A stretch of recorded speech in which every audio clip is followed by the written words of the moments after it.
Communicate with a disability or a brain problem can be very complicated. In the 40s, Charles Bliss, a chemistry engineer fan of semiotics, tries to solve the problem. He creates the Bliss Symbols, simple images printed on a board, used alone or combined to express ideas. For example, when you mix the mouth and the ear, you've got the concept of language. In the 60s, this new tool is used by Canadian doctors with their patients with disabilities or cerebral palsy. The trouble is that using the Bliss Symbols requires the help of an interpreter to verbalize the ideas. A few years later, the woman I'm gonna talk about today will improve the system created by Charles Bliss. Born in 1972 in London, Ontario, Rachel Zimmerman is a gifted student who is interested in music, art, debate and science. In 1984, as she has to find a subject for a school project, Rachel looks after the Bliss Symbols. She wants to ease the use of these images by handicapped persons and to get rid of the interpreter. As Rachel knows how to use a computer, she sets a program to interpret Bliss Symbols in order to make sentences in French or in English. The text can be printed or sent by email. This computer program is linked with a touchpad. Someone with a language disorder just has to touch the images to express his thoughts.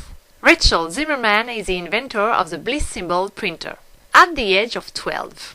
Thanks to her improvement of the Bliss Symbols, Rachel wins London's science competition as well as a silver medal at the International Young Inventors Fair organized in Canada in 1985 and the YTV Television Youth Achievement Award. After she graduates, she studies in the USA and then in France, and she gets a BA in physics in 1995 and a master in space sciences in 1998. Zimmerman then starts a course in astronomy, but she has to give up because of a traffic accident. Rachel then works for the Canadian Space Agency and develops an optical system for the International Space Station. In the year 2000, she joins Caltech in Pasadena, and since 2003, she works for the NASA. Zimmerman is involved in the Cassini-Huygens mission, and she organizes a contest linked to the exploration of Saturn for students from 50 countries. Today, along with her missions at the NASA, she trains teachers for the National Science Teachers Association. Rachel is still concerned with people with disabilities. Between 2013 and 2016, she heads Science Education for Students with Disabilities, an organization that facilitates the access to scientific studies for people with disabilities and that provides educational tools for teachers. Rachel also always looks how to use the tools and the technologies developed by the NASA in its space program to ease the life of people with disabilities. Thanks to her involvement, she got the Visionary Award of the WIFTS Foundation in 2011.